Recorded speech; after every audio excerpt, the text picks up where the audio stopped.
go ahead and get started. A couple quick announcements as always. We are getting very close to the end of the semester now. So a couple quick things. Just coming up over the next couple weeks. We're going to have lecture all this week. We're also going to have a Brightspace quiz on Wednesday and an interactive notes assignment. I'll email out about that after class due on Friday. So 2 things for this week, pretty much the normal process we've been going through. Next week, we're going to have lecture on Monday and on Wednesday. But remember, then also on Friday, May 6th, you guys have the 4th exam. So that is coming up real quick here. And that's going to cover the material we've been covering kind of since the last exam. We're just going to focus on things like genetic transfer, biofilms, disease and disease transmission, and the immune system that we're going to start getting, immune system stuff we're going to start getting into today and over the next few lectures then. So we're going to have a Brightspace quiz this Wednesday, interactive notes due on Friday. We're actually going to also have a Brightspace quiz on a week and a half on next Wednesday. They have the 4th exam on Friday, May 6th, and the cumulative final on Wednesday, May 11th. Questions about that? Also remember there's the extra credit opportunity for filling out the IDEA surveys. I don't think that's been emailed out quite yet, has it? No, and once it does go out, I'll let you know, and I'll probably also just do some email reminders about that as well. Okay. Somebody also yell at me, since I always forget this. I'm going to hand back exam 3 today. Those are all graded. Those are posted to Brightspace. And I always forget to stop class a little bit early and hand those back. So somebody yell at me if I just keep going and we're like only just somebody remind me, because I always forget about that at the end of this class. Okay. Otherwise, today, what we're going to do is keep talking a little bit about disease and disease transmission. So last lecture, we talked a little bit about a bunch of terminology to describe disease, a bunch of terminology to describe pathology, epidemiology. Today, what we're going to start off talking a little bit about more is disease transmission. And that's actually how things move from a reservoir, some type of environmental source of a pathogen, and it exits the reservoir through some type of mode of transmission, it enters into the host. So there's 3 main types of transmission, although some of these then also have some subtypes to them. So for instance, there's contact transmission, but this includes 3 different subtypes such as direct contact, indirect contact, and droplet transmission.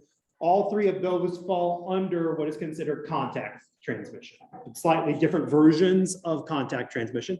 There's vehicle transmission that we're going to talk a little bit about, and then there's vector transmission. And there's 2 subtypes of vector transmission. There's mechanical vector transmission versus then biological vector transmission. So we're going to talk a little bit about these, but this is how hosts, in essence, contract disease or how disease spreads. Contact transmission. This is, and specifically the direct contact subtype of then contact transmission.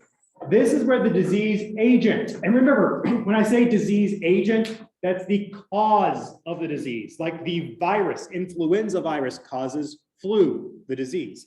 SARS-CoV-2 is the agent of disease that causes COVID-19. So again, when we're saying agent, it's usually the microorganism that causes the disease. In direct contact transmission, this is where the disease agent is transferred directly from one individual to another through some type of physical contact between an infected source and the kind of victim, the subject that's then going to contract the disease. With direct contact, there's no intermediate object involved whatsoever. So this is typically direct person to person, for instance, transmission. So it can be person to person contact, although sometimes in the case of zoonoses, zoonotic diseases, it can be animal to person contact.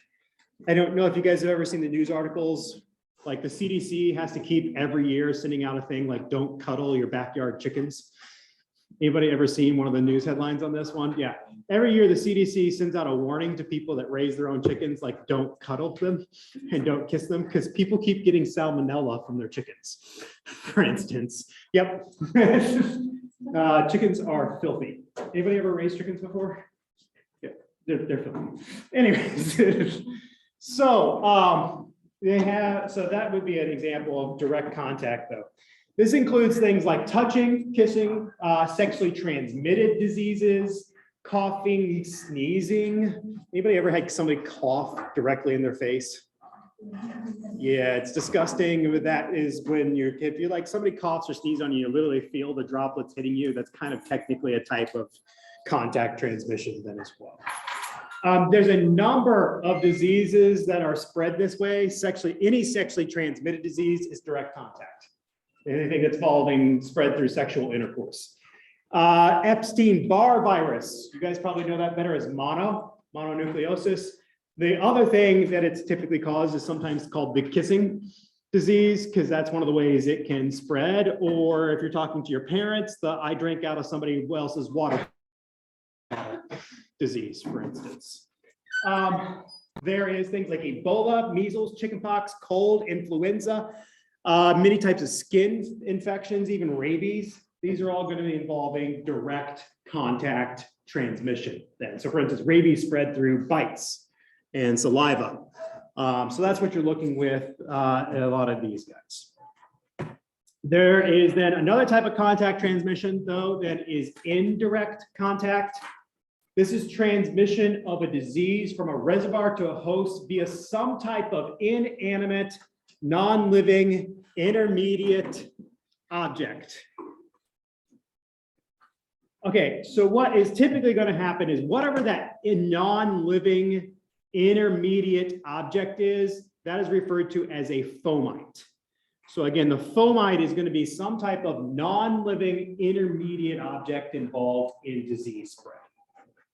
And the most common way to think of a fomite is, for instance, something like a doorknob or door handle, or it could be a toilet seat, for instance.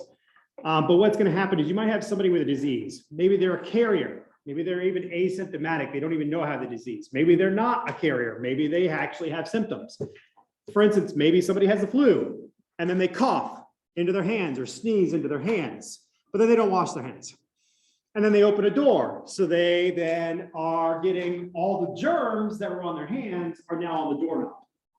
And then somebody else comes along, the victim just basically comes out, reaches the doorknob, and then gets the germs on their hand.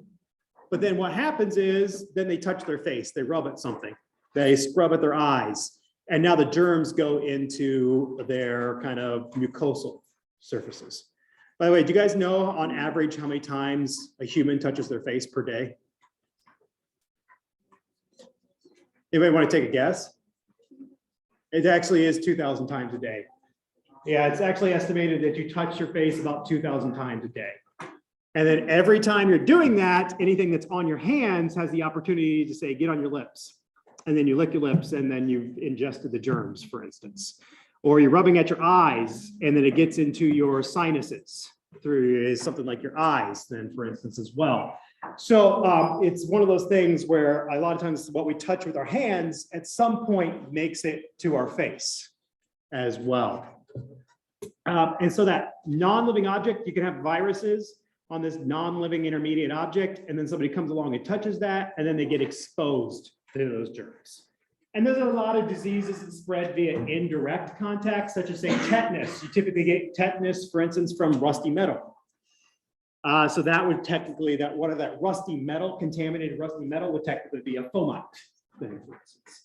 You get cold or influenza in this way, RSV, coronavirus in this way, strep infections in this way, for instance, then as well. Finally, the last type of contact transmission is droplet transmission. This is where pathogens are transmitted through droplet nuclei, water droplets that are floating around in the air over very short distances.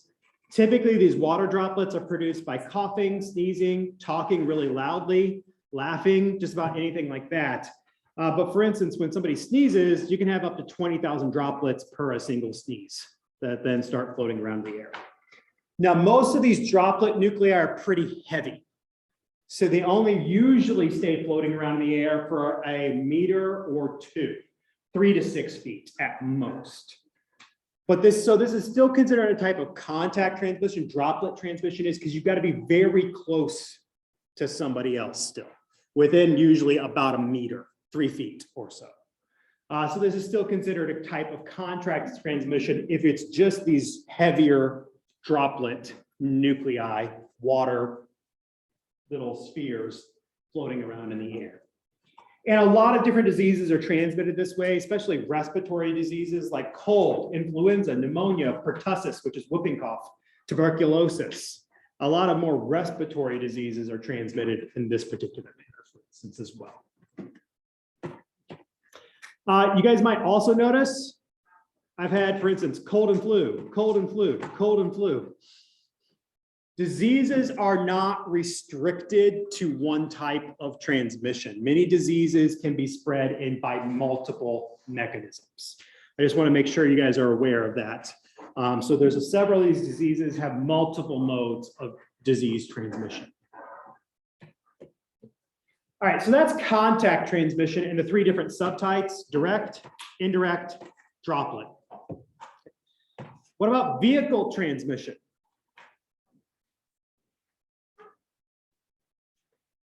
Vehicle transmission, this is where disease agents are transferred or moved through some type of contaminated medium. Now, we talked about water or soil, for instance, could be a reservoir. If the water is moving, flowing, it can move, for instance, the disease from, say, upriver to downriver. It's a vehicle because it moves it. What do vehicles move? What do vehicles do? They move. Vehicle transmission, for instance, if you have water samples that are flowing water, you can have disease agents from upstream flow to a region downstream. And so the disease agent is transferred to a new location, moved to a new location through, say, contaminated flowing water, through wind in the air. So you can have vehicle transmission, just wind currents in the air can drive a disease from one spot to a different spot. That's what I mean by vehicle transmission. Also, food poisoning is considered typically a type of vehicle transmission because, again, you have food typically that comes from one place, like a farm, to a supermarket, to a household, but it moves it from one spot to an entirely different spot. Does that make sense, everybody?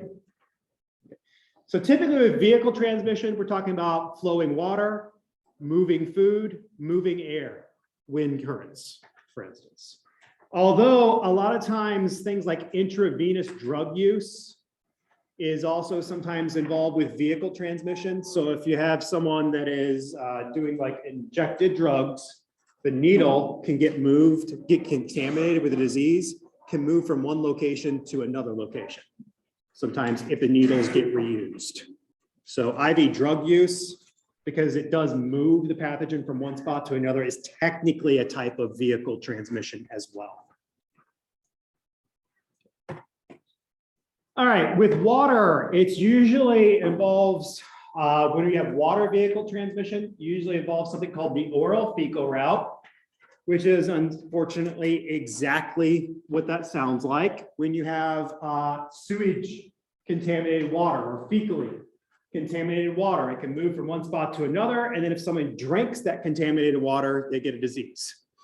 So unfortunately, the oral fecal route is exactly what it sounds like.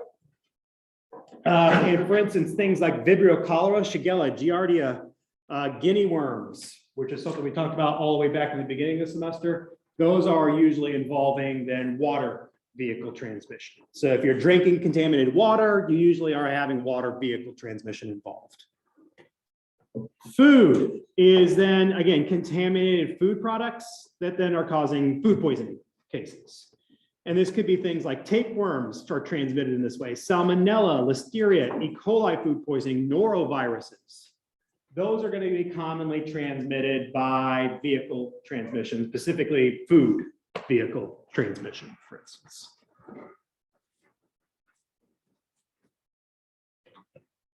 And then if we have diseases moving by air, via vehicle transmission. This is typically where we're talking about airborne diseases.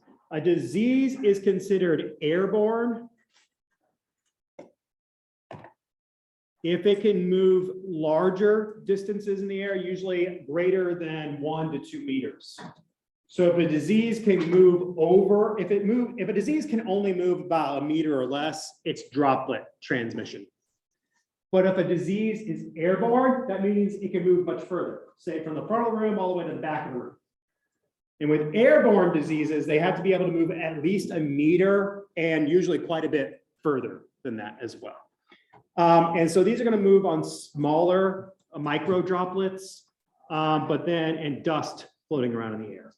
But some examples of things that are airborne are, for instance, tuberculosis, measles, some fungal diseases like coccidioidomycosis, even something like COVID-19 is airborne then as well. Whereas, for instance, flu, not really. So flu mostly moves by contact transmission, droplet transmission, not really airborne, but something like COVID-19 has shown to be airborne, for instance, and move larger distances. Questions about those?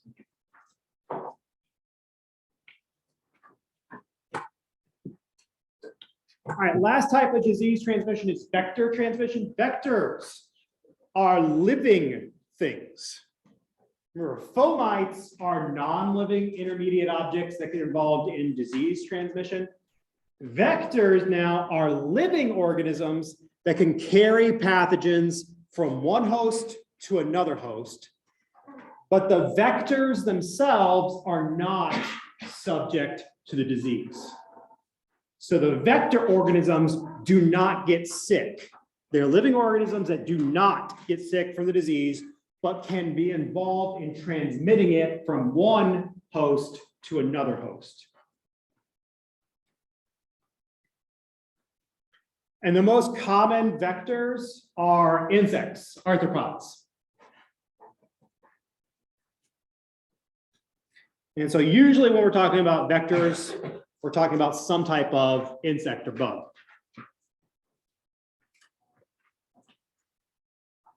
There's two subtypes then of vector transmission: mechanical vector transmission and biological vector transmission. Mechanical vector transmission, this is more of a passive transport via feet or some other body part of the vector. So for instance, you might have a fly. Well, one of the problems with flies is they like stinky things. Like, for instance, fecal matter or rotting materials.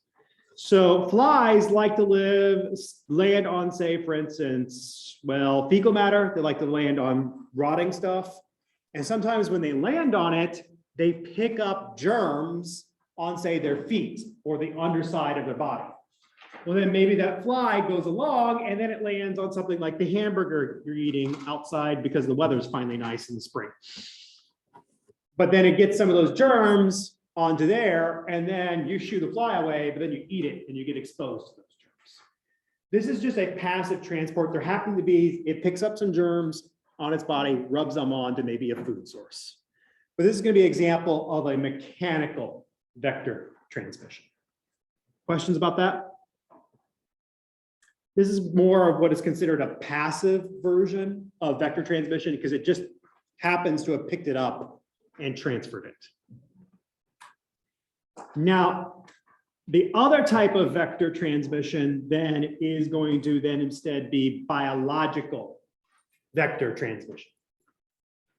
And this is a much more active type of transport. And what I mean by that is that the pathogen is only spread by one specific species of vector. And it turns out part of the pathogen's life cycle takes place in that specific vector.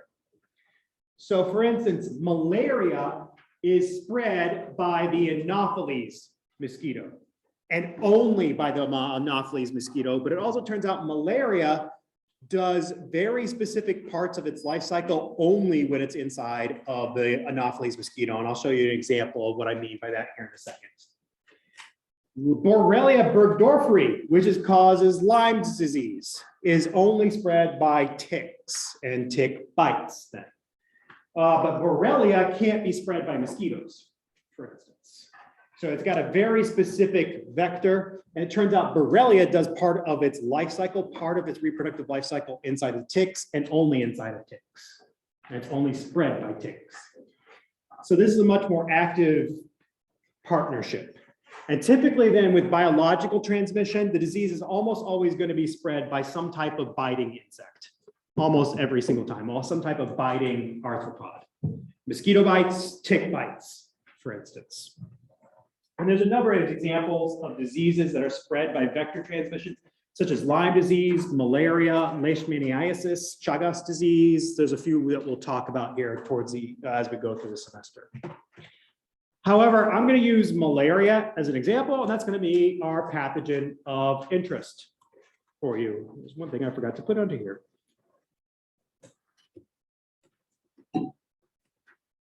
So Plasmodium falciparum, this is going to be one of our pathogens of interest.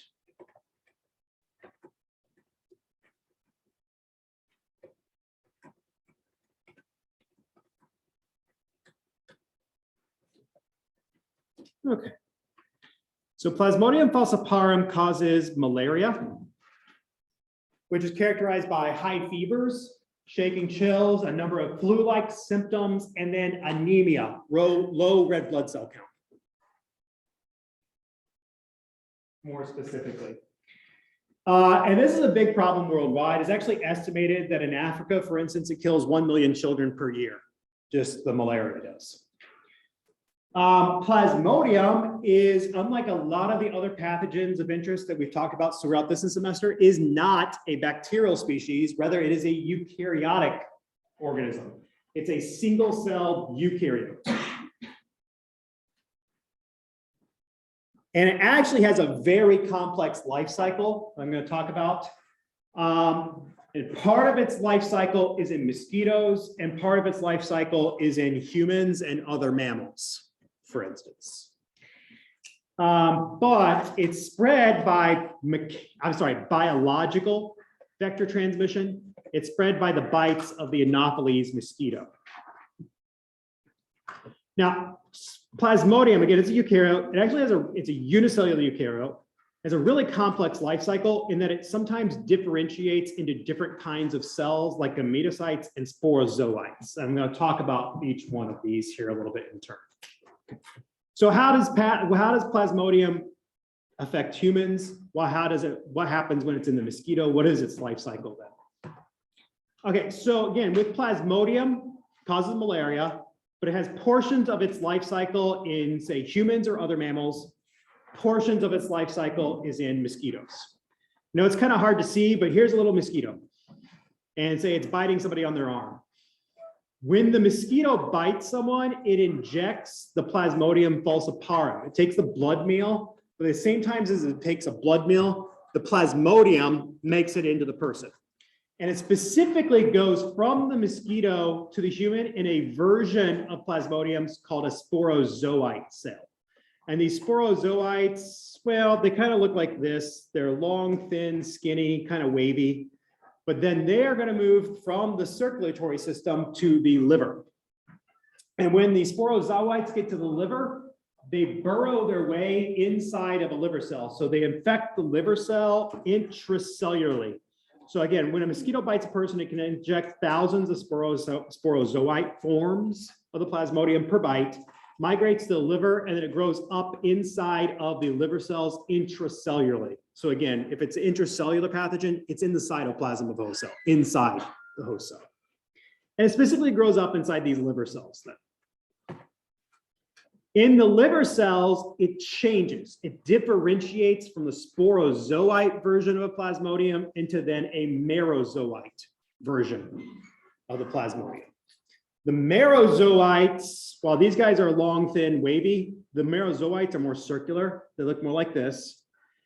And they get burst out of liver cells. They move back into the circulatory system, and then they infect red blood cells.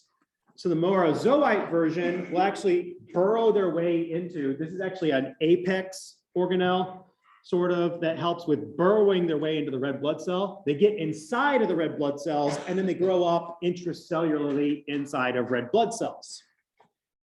Well, they're growing inside the red blood cells, and they can actually then grow in there until they lyse open the red blood cell. They break the red blood cell open and kill them. And this is one of the reasons why malaria causes anemia, because they're killing our red blood cells and you get a low red blood cell count. What happens is inside the red blood cells, they produce more merozoites, which can go infect new red blood cells, but they also can differentiate sometimes into what are called gametocytes. And the gametocytes are a form of gamete, where these are eukaryotic cells. With gametes, we're usually talking about things like reproductive cells, like eggs and sperm. But in this case, they produce what is considered a male gamete versus a female gamete. It's not really an egg and a sperm, but they are some differentiated gametes. Okay, it's not really egg and sperm in the case of this one, but we tend to call them by that kind of designation. Those gametocytes, those just float around in the bloodstream. And inside of the human, gametocytes do nothing. But if another mosquito, here's this little mosquito down here, comes along and takes a blood meal, when it sucks up the blood, it also sucks up some of the gametocytes. And then, so now you have those gametocytes are inside the mosquito. This part over here is in the mosquito.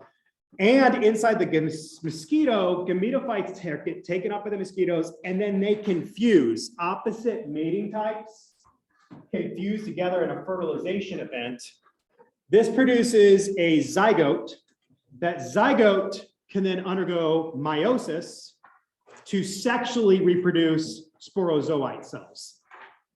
And all of this gametocyte fusion, fertilization, meiosis, sporozoite production only takes place inside of the mosquito vector. By the way, they don't make the mosquito sick at all. The mosquito is perfectly happy and healthy during this entire process. The mosquitoes just how the disease spreads. Like I said, complex life cycle here. Questions about that? Okay. Malaria, you tend to find malaria in equatorial and subequatorial regions. So yellow line here is the equator. This is typically where you find malaria, warmer regions. Why do you find malaria there? Because it turns out the Anopheles mosquito can't survive winters. It's not a cold tolerant version of mosquito. So you only find malaria where the Anopheles mosquito lives, because that's how the malaria spreads. So without those Anopheles mosquitoes, you don't get malaria in those regions. So that's why you don't hear about malaria, for instance, a lot in the US. It just gets too cold during the wintertime typically. Is there a vaccine against malaria? There is not. So there's a lot of research trying to develop better treatments against malaria or a vaccine against malaria. And I was actually that's a great question. Here's the problem. Malaria is caused by Plasmodium. Plasmodium is a eukaryote. Our cells are eukaryotes, which means they look pretty dang similar to one another. And the other problem is malaria is almost always, when it's in its host, growing up inside a liver cell or inside a red blood cell. So how does our immune system see it? It has a lot of trouble seeing it. So what ends up happening is it's really hard to develop a vaccine against malaria because, well, they just look like our cells to our immune system. They're eukaryote. What that means is the vaccine can't really induce an immune response very well against it. Our immune system, and we're going to talk about this here in just a lecture or two. When our immune system is trained not to attack self molecules.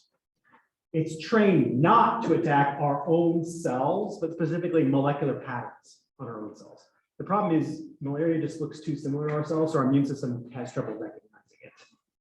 And if our immune system has trouble recognizing it, you can't really develop a vaccine against it as well. There's still a lot of research trying to do this, but it's been very difficult. Okay. And actually, that's a problem also with disease treatment. Any drug that would target malaria, which is eukaryotic, is probably also going to affect our cells as well. So there's also a lack of effective treatments for it because it's hard to have a drug that specifically targets malaria and leaves our cells unharmed.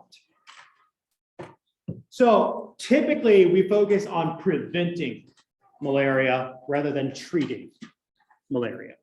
And there's a number of different ways to do this. For instance, a lot of times if people are traveling to malaria infected regions, they're encouraged to start taking quinine or hydroxychloroquine at low levels. If this is a preventative treatment, if you get bit by a mosquito carrying malaria, it can actually affect those sporozoites before they affect and get to your liver.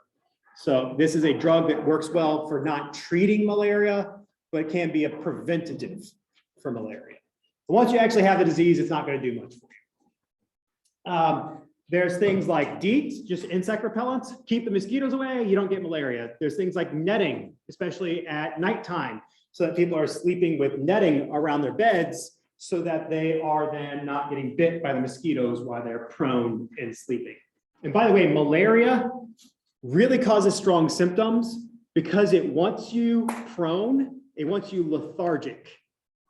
Malaria, why? Because if you are not moving around, it's easier for mosquitoes to bite you. And then it makes the disease easier to spread as well. That's actually one of the reasons why malaria causes fairly strong symptoms. It wants you to have strong symptoms because it's more likely that then a mosquito's come along and bites you. There's even things like, one of the ways to prevent malaria, let's just kill off the mosquitoes. So if you kill off the vector, then the malaria can't spread anymore. So there's things like they've released genetically modified fungi into the environment that specifically kill the Anopheles mosquito. They've even released genetically modified Anopheles mosquitoes into areas. So they have some genetically modified Anopheles mosquitoes where if the male that's genetically modified mates with a female, it makes the female sterile. And then it reduces the mosquito population, for instance. And so there's a couple things that they're doing along those lines. All right, questions about that? Questions about vector transmission?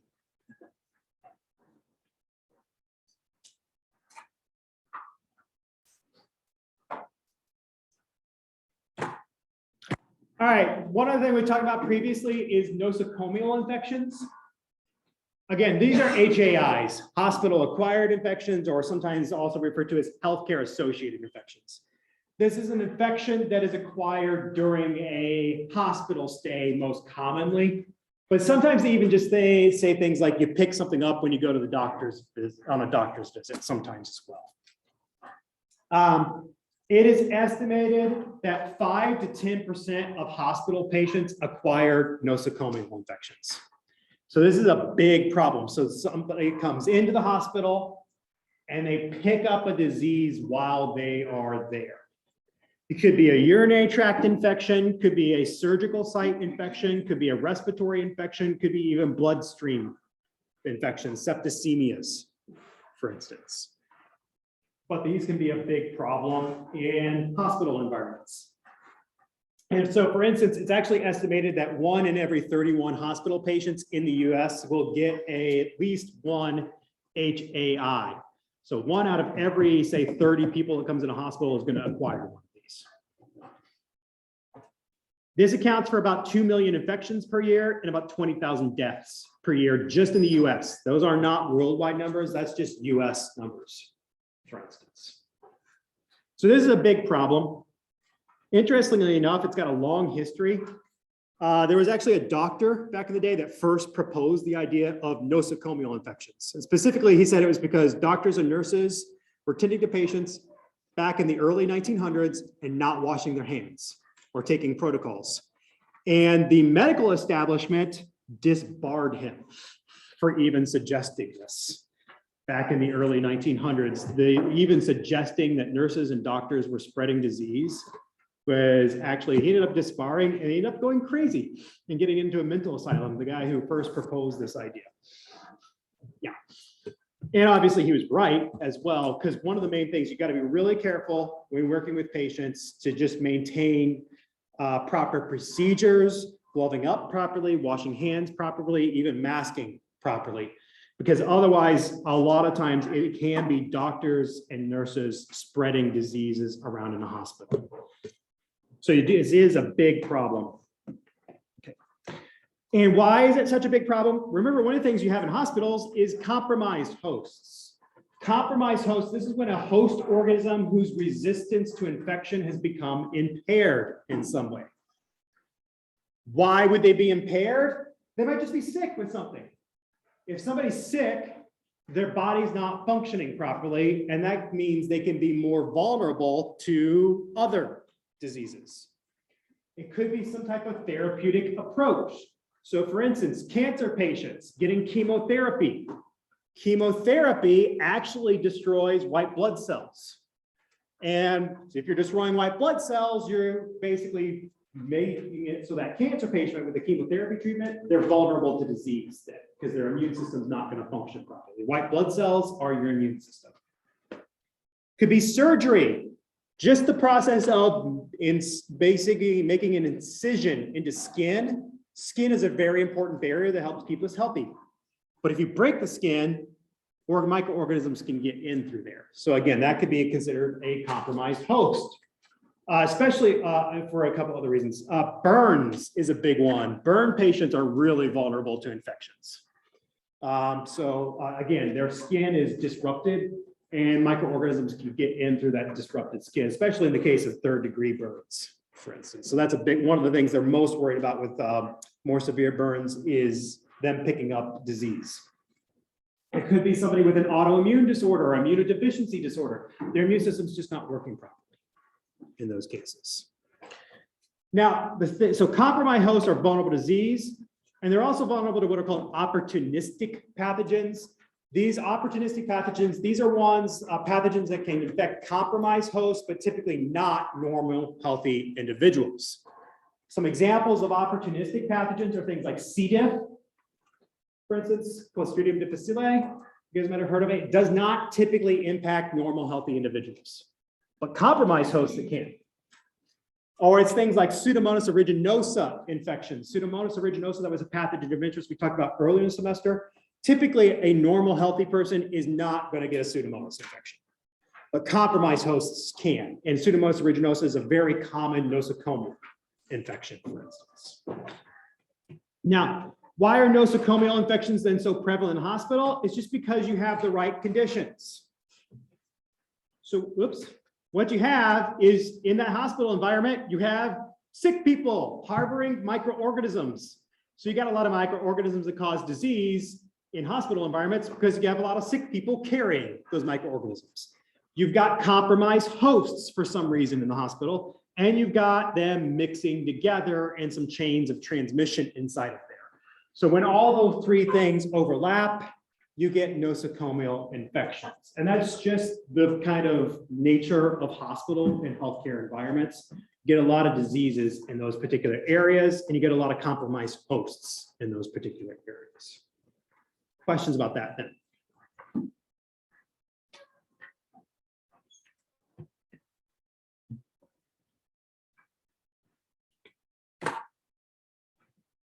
All right, so now we talked a little bit about disease spread. What about now getting more specifically diseases inside of a host organism? So now less a little bit spread, but what about development of disease within a host, just within one host organism? There's some different stages to a disease, and the length of these stages is different in different diseases, different pathogens. But typically, what stages of the disease in a host include the incubation period, the prodromal period, the illness period, decline period, and convalescence period. And what I have here is just kind of a scale of time. That time scale is going to be different for certain diseases. So for instance, my time scale for tuberculosis might be years to a decade. For something like flu, might be a week, for instance. So my time scale is going to change depending upon what disease we're talking about. And then what I have up here, though, is also number of microbes within the host. All right. So incubation period is the first one. So if we look at the order, it goes incubation, prodromal, illness, decline, convalescence. Okay. Incubation period is the first stage of disease in host. This is an interval, a time between first getting infected, exposed, and then between then and the first symptoms. So during the incubation period, the host has contracted the disease but has no noticeable signs or symptoms yet. Okay, so for instance, flu has an incubation period of 2 to 5 days typically. 2 to 5 days for flu. COVID-19, at least the Omicron variant, also has an incubation period of about 2 to 5 days. But they've been exposed to the disease but have no noticeable symptoms yet. That's the incubation period. This is then followed by the prodromal period. This is where you're just kind of starting to not feel good, but you're not really like sick yet. This is a short period. Usually prodromal periods are pretty short.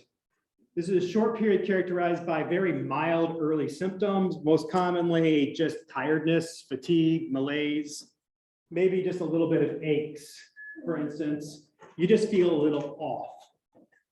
Okay, you're like, oh, I hope I'm not getting sick. That's going to be the prodromal period.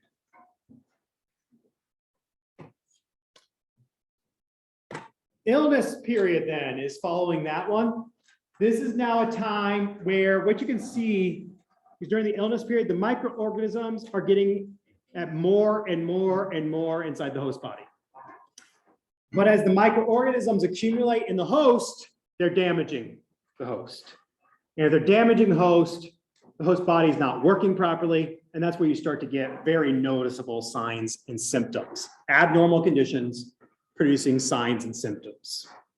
In this case, this is where the disease symptoms are going to be the most severe, is the illness period. You're sick. And then the pathogen is going to be at the highest concentration as well, because, well, it's damaging the body, and that's why you're getting the most symptoms then.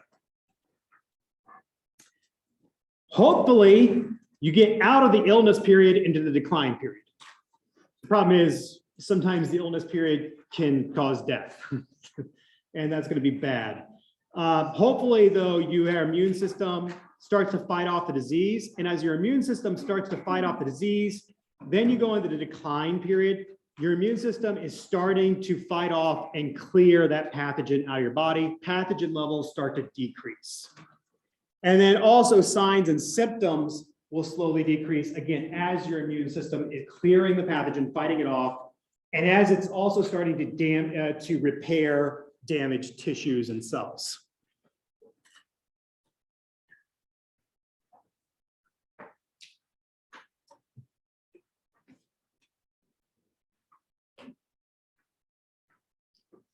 All right, last period then is the convalescence. So there's decline period, and then there's the convalescence period. This is a return to a pre-disease state. This is again, generally in terms of symptom sets, kind of similar to the prodromal period. You're still feeling a little tired, a little fatigued, but you're starting to get back to normal.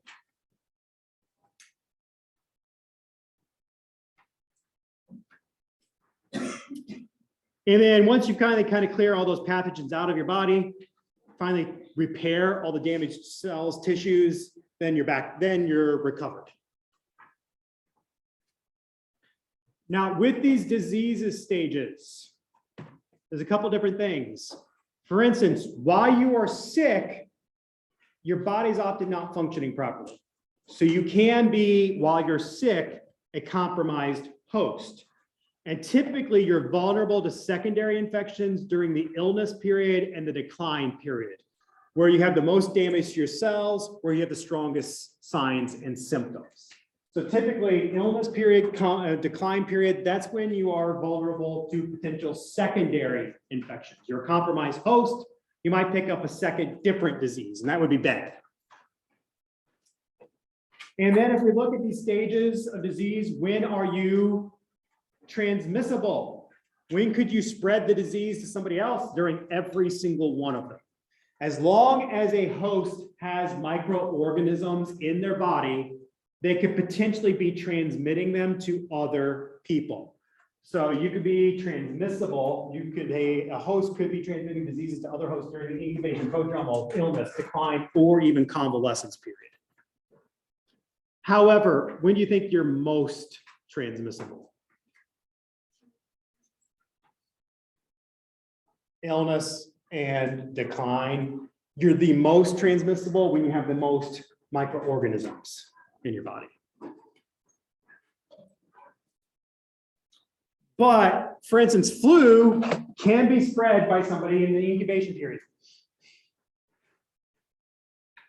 It can still do that. And actually flu spreads pretty readily during the incubation period. That's part of the reason why flu goes around as much as it does, because people can not even know they have the flu yet and be spreading it to other people. Questions about that or disease transmission?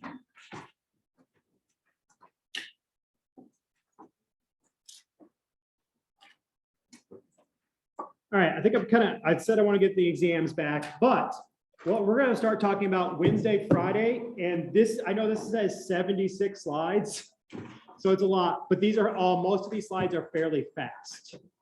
But it is good to maybe start studying ahead on some of these. I left most of the text throughout this presentation, so it might be good for you guys to start studying ahead on some of this, especially as we get closer to the exams then. But we're going to talk a little bit about innate immunity versus adaptive immunity for the next 2 lectures.